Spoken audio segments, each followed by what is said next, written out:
Hi, this is Steve, and we're here at Eichmann Krav Maga HQ. Today I'm going to do a video about stretching. So I deliberately picked a day in which, after intensive training the day before, I'm a little sore. Also, it's not, we know how we have trouble stretching at certain times of the day. Some people are not really good early morning stretches and stuff like that. So I put all these factors in today so that I'm actually stretching under less than ideal circumstances, okay? So I didn't want to make a video about stretching where I can just right away from the very beginning of the video just, kick over my head and do all that. All right, I want to make a video for those of us who may have trouble stretching or who have never been able to really get flexibility. And for those of you who may have been flexible once upon a time but sort of want to get back to that. All right, so why do we need to be flexible? Now, right away, what comes to mind is being able to kick high during combat. The truth is, it's not that Krav Maga doesn't have high kicks. We do and we can. So there's a cost analysis that has to be made. When are you going to do that type of kick? You have to consider the terrain you're on. You have to consider, there's a lot of different factors that go into it. Is it worth the risk is the bottom line. Can you strike a high target accurately and quickly enough, and will it do the necessary damage so that someone is not going to catch your leg or parry it out of the way and now you're slipping and falling? A lot of things to consider. That being said, if you train, you will be able to do high kicks in combat and do them actually really efficiently. But that's not the only reason we do stretching, all right?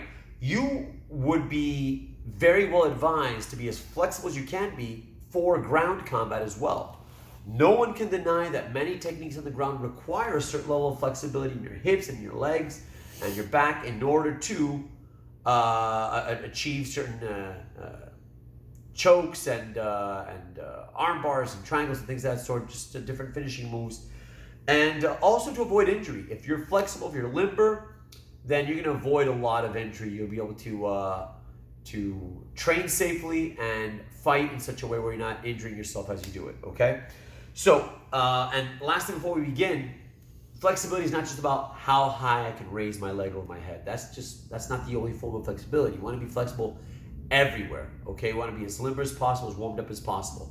So one of the very first things that we're going to learn is that we're not going to stretch cold. That's the last thing we want.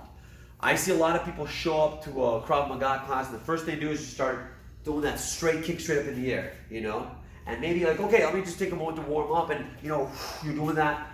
That's not great, first of all. You're not really stretching.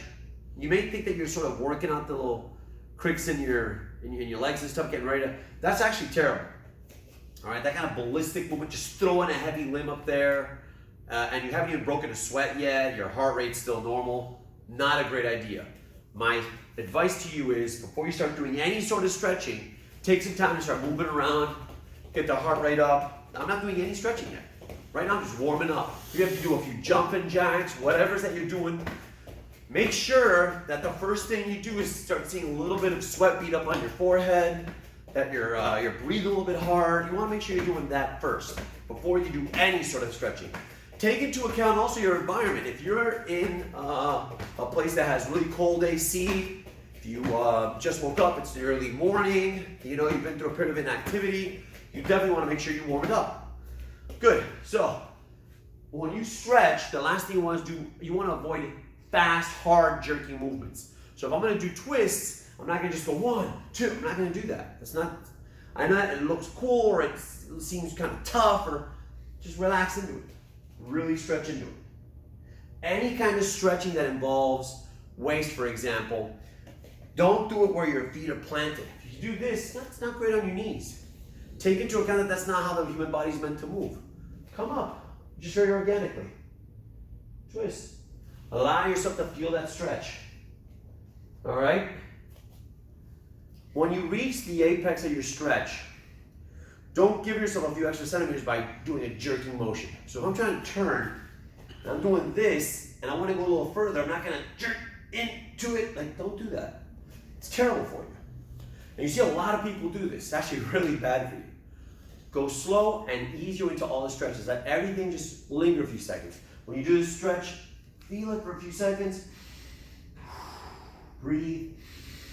You try to do belly press, just relax into that technique, okay?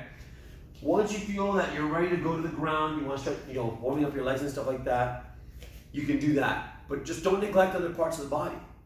If you're about to do a ground fighting class, you're going to be taking people down, you're going to be pulling human shields, doing all stuff like that, why not stretch your arms? There's a lot to be said for stretching shoulders, so doing something like this, slow, relax, take your time with it. So you want to get that stretch there. Come over.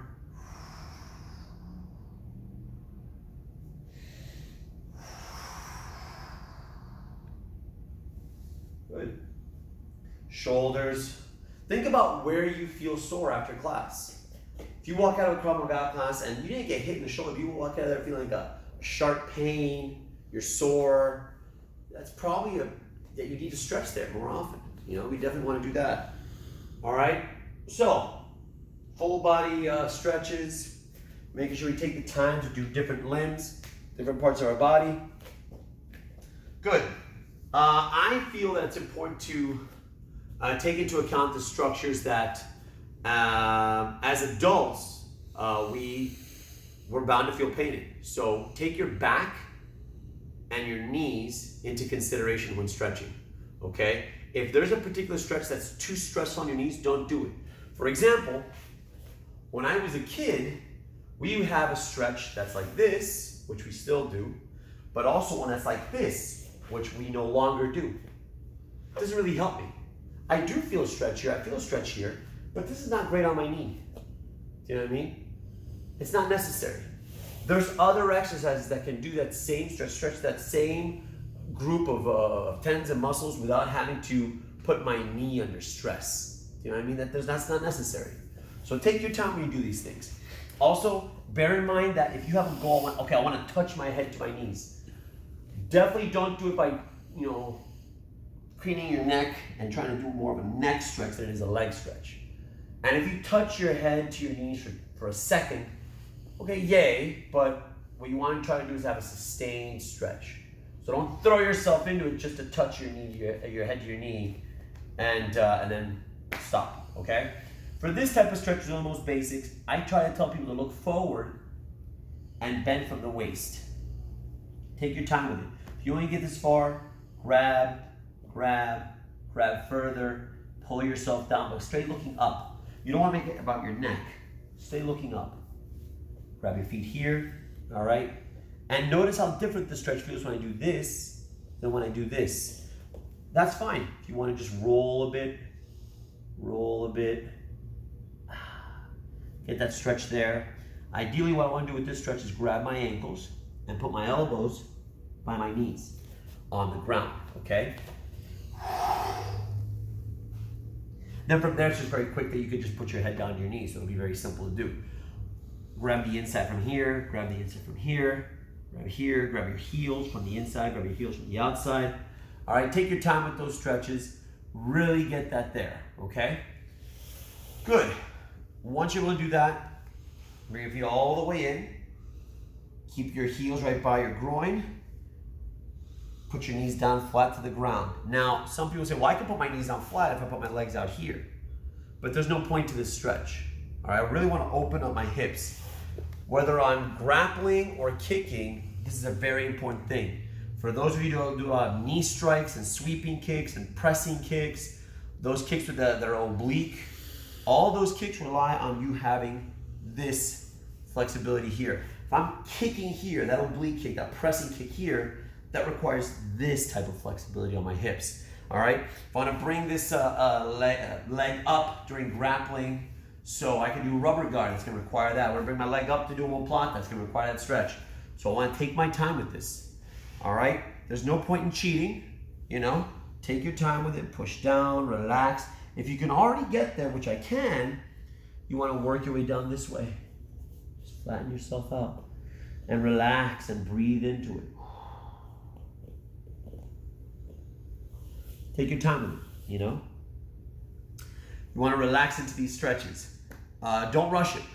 Now, I know that when we're going to do a Krav Maga class, our warm-ups are quick. We start off by, doing some some running, some jumping jacks, whatever, and then we do a bit of a stretch and we start getting right into it.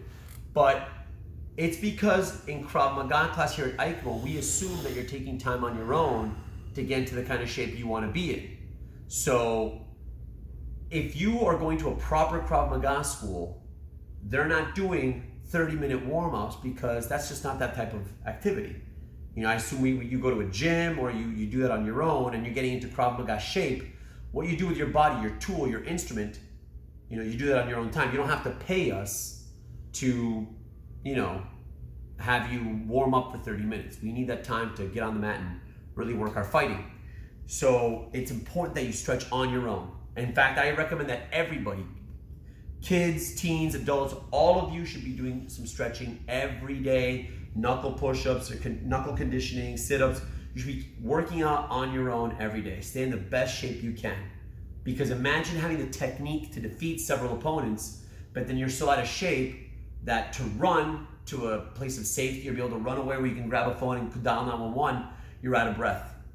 Or you have the technique necessary to overcome an opponent, but you don't have the stamina. You don't have the wind. It's just, you're getting winded just by fighting. So that'd be terrible, okay? Good. Another very basic stretch. Come here, put the foot in, not over. I see a lot of people do this. Put the foot right next to your leg, put this knee down, and take your time to just reach down, put your head on your knee, take your time with it. See, I'm looking forward. My chest is forward. But I could also go sideways and put my arm over my head here, touch the side of my head to my leg, right? Try to go the other way. Right? Take your time with those stretches. You want to ease your way into it. If this is as far as you can go, wait there. Don't stop the moment you feel pain. This happens a lot when kids are learning how to stretch. And if you're overseeing your kids' training, encourage them to go to a place where they feel a little bit of pain. Stop there, but hold it. Don't go, ow, it hurts, and come back up. Go to where you feel the pull, hold it there, and breathe. Just take your time with it. Just feel yourself relaxing into the stretch. Release the muscle, release the pain. Just sort of go limp a little bit. Let the limb become accustomed to that sensation. You can go a little further. You go to there, stop. You don't want to do, and I saw this in the old days. You're going 1, 2, 3. You don't do that. That's not how people stretch. That's a terrible idea. No jerking fast motions. Terrible idea. So you do this with both sides, obviously. Once you do this, you want to make sure that, see how I'm doing it from here? My legs are kind of off to the side. I put one leg here, then one leg here. Another way to do it would be just put your legs in front and just bring one leg directly back. So that way you're assured that your chest is going down this way, all right? I want to make sure my toes are pointed up. I feel a different kind of stretch when I point my toes towards me than when I point my toes this way. See? My elbows are down. I put my 2 elbows on the ground. Maybe you can even put your chin on the ground as well. And make sure you're not raising your knee. You're not helping yourself. There's no point in cheating. Just take your time with it. If you can't do it right away, just take your time with it. That's one stretch that you can do. There's other stretches. I can open my legs, put one hand behind my coccyx, one hand in front of my groin, and push myself forward so as to open myself up a little bit. Now, I'm gonna go to there. Does it hurt a little bit? Yeah, I feel a bit of pressure. Roll into that. I'm gonna roll my body forward slightly. See, just lower myself into that stretch. I'm feeling that. I'm letting gravity help me out here. Well, one of the things I like about this exercise is that I can always adjust it by bringing myself a bit more forward this way, Once I do this, I want to just make my way down here. I want to try to put my elbows down here on the ground, just rest, relax into it, take my time with it. Breathe. Now, if you're able and you want to put your head down to the ground, that's fine. It's not super necessary. Something you can do if you want. But I want to try to get my hips really open because kicking high is not just about, being able to do splits and straddles, Some people have great flexibility. It doesn't imply necessarily strength, Now, maybe you have a strong kick and you utilize all that strength to get the leg up there, but then, the kick is not going to be very powerful. So it does go hand in hand. You want to be both strong and flexible. Okay, good. Now, this type of exercise that we were doing before is also the kind of warm-up we would do for ground fighting. If you guys saw our video on ground fighting, how I'm hugging my leg this way, bringing this in, getting that stretch right here, trying to bring my leg into this, or when I'm doing this type of stretch for S mount. You know, there's all these different warm-ups that we do with the end in mind, okay? I know that if I'm gonna be working on the ground and I'm going to be, you know, bucking and throwing someone off me, I wanna warm up my back first, you know? So I wanna take some time to warm up my back. Make sure that, you know, along with your twists, you're also arching your back.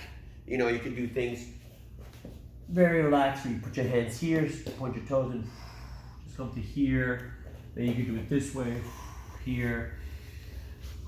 Point your face up, breathe. This is very similar, very reminiscent of different yoga poses. And you're doing it because you know that at some point you'll be bucking and trying to get someone off from on top of you. And if you're gonna do that, start with the end in mind. Make sure you're doing warm-ups that, you know, help you with your back as well, okay? If you're gonna do a class where we're gonna do all of weapon disarms, we're gonna be doing cavaliers and, you know, goosenecks and, you know, messing people's hands up for having a weapon in it, then you want to warm up your hands too. There's a lot of good flexibility drills that you do for your hands, you know? Grabbing your hand, bringing it forward, doing this. All right, we want to make sure that we're not going to get our arm, you know, when we're getting our arm hyperextended during a technique for disarmament, we're not hurting ourselves, you know, making sure we're warming our hands up for our cavaliers. So twisting our hands. If we can do a throwing cavalier, pressing it inward. All right, making sure we're all warmed up because there's a flexibility factor to this as well. All right, if you don't warm up here at all, then what's gonna happen is that you're gonna do a weapons class and you're gonna end up getting injured unnecessarily, okay? There's other things that we can do here against the wall. If you have a wall at home and you wanna do something where you're just gonna just chill and get some flexibility in, have your body, see this line, this divisory line here between mats? I'm gonna line myself up with it. So my body, my coccyx is here on this line, and my body's on this line. So I know I'm at 90 degrees here. All right, this is 90 degrees. And I'm gonna bring my legs up and start opening into a little arch like this. And then if I have a spotter, someone can push my legs down further and further and further. I'm just gonna wait until I feel a little bit of a pull, and I just wait there. I hang out, you know, I don't push myself, you know. If you wanna read something on your phone, whatever you're gonna do, give yourself some time. Keep your knees flat on the wall, all right? And make sure your body here, your bottom is still touching the wall. You don't wanna be moving away from the wall, okay? Give yourself time with this as well, all right? If you wanna make sure you have your back warmed up in the other direction, not just arching, but this way, try putting your legs behind you. Put your hands down here. Touch your toes to your fingers. Here. Legs straight. Just like this. Just like that. So all these different stretches, if you combine them all together, this and so many others that we've done in previous videos, it takes a while. But if, I don't know, maybe along with your daily stretching routine, twice a week, you take a day where it's gonna be just stretching. There are actual stretching classes. I mean, I've seen people take actual stretching classes where people go just to stretch. You feel so much better afterwards. After you're stretched, then if you wanna go do whatever activity you do, that's great. But this is such an investment in your body, and it's gonna improve all different facets of your fight game, okay? Now, some stretches that maybe you shouldn't be doing. For example, I see some people splay the legs out this way, and once they have this, go down their back. I could probably do it, I haven't done it in a while, but I know that with the kind of punishment I've been taking on my knees, with kicking and doing different things, if I've been doing a lot of different type of work where my knees are affected, that's probably gonna hurt a lot. So don't feel bad if you can't do that particular stretch, okay? There are other ways to achieve that stretch.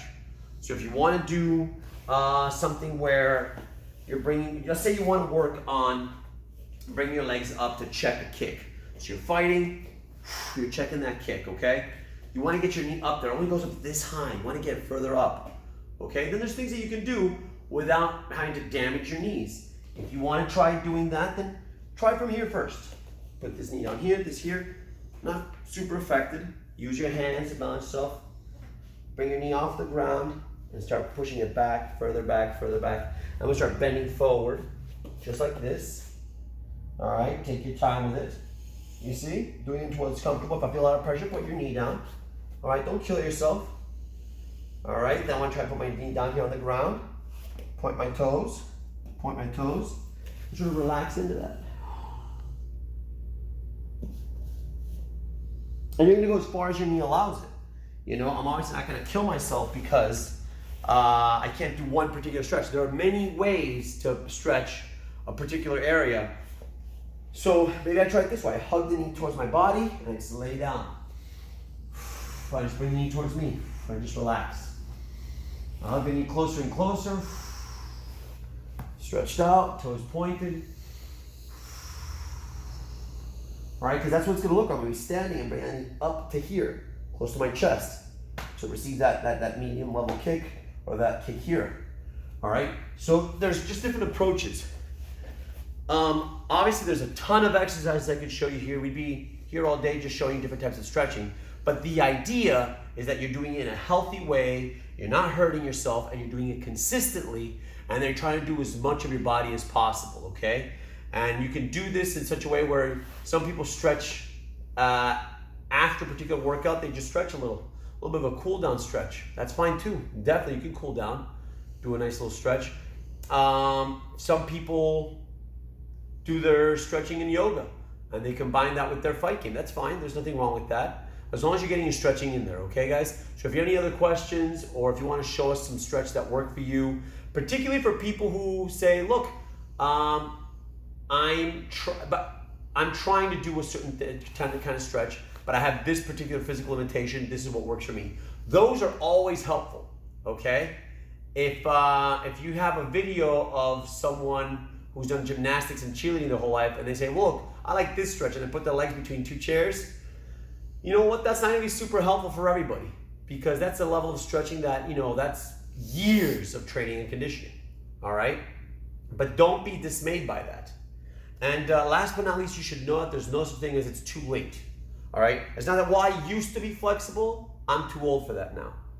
If you were flexible, you can still do it, all right? I have an aunt who's in her 60s, and, you know, she was a cheerleader, and I'm sure that if you give her a few minutes to stretch, she'd still do all the splits and straddles. Some of that stuff doesn't go away. But even if it has, you can get it back. Is it harder when you get older? Sure, absolutely, but that's not impossible. So there's no such thing as it's too late, too old, or I never was flexible, I'm not going to be flexible now. That's also not true, but it's something you have to work at. Not everybody loses weight the same way or at the same speed. Not everybody gets limber and flexible the same way or at the same speed. All right, just listen to your body. You know, don't dismay, don't give up, be consistent, and keep working at it. Thanks very much, guys.